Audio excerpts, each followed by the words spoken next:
नमस्कार मित्रांनो, तुमचे स्वागत आहे श्री स्वामी समर्थ. मित्रांनो, आज आहे विवाहित महिलांचा खास दिवस, तो म्हणजे हरतालिकाचा दिवस. विवाहित महिला पतीच्या दीर्घायुष्यासाठी, सुख समृद्धीसाठी, पतीच्या प्रगतीसाठी हरतालिकाचे व्रत करतात, पूजापाठ करतात आणि कुमारिका मुली चांगला वर मिळावा यासाठी हे व्रत करत असतात.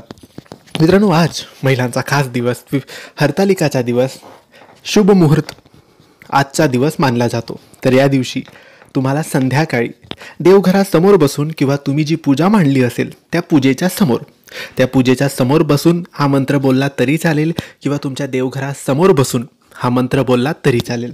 हा मंत्र तुम्हाला कमीत कमी 11 वेळेस आणि जास्तीत जास्त 1 माळ तुम्ही या मंत्राचा जप संध्याकाळी देवपूजेच्या वेळेस अगरबत्ती दिवा लावून करायचा आहे.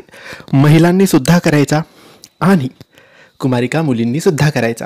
ज्यांनी उपवास केला आहे, ज्यांनी या पूजेमध्ये तुम्ही सहभागी झाले असतील, तर तुम्ही या मंत्राचा जप नक्की करावा. देवघरासमोर संध्याकाळी बसायचं.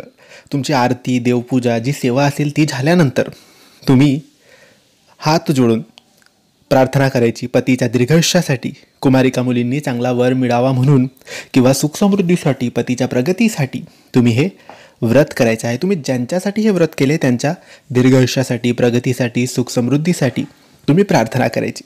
आणि त्यानंतर 11 वेळेस या मंत्राचा जप करायचा. आणि 1 माळ, संपूर्ण माळ करणार असाल तर मग माळेने या मंत्राचा जप तुम्हाला करायचा आहे.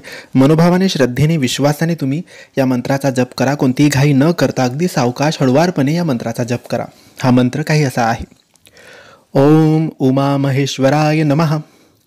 ओम उमा महेश्वराय नमः. मित्रांनो, कमीत कमी 11 वेळेस आणि जास्तीत जास्त 108 वेळेस म्हणजे 1 माळ तुम्ही या मंत्राचा जप मनोभावाने, विश्वासाने, श्रद्धेने नक्की करा. तर मित्रांनो, तुम्हाला माहिती आवडली असेल तर लाईक आणि शेअर करा. काही प्रश्न असतील तर कमेंट्सद्वारे विचारा. आमच्या चॅनलला सबस्क्राईब करायला विसरू नका. धन्यवाद. श्री स्वामी समर्थ.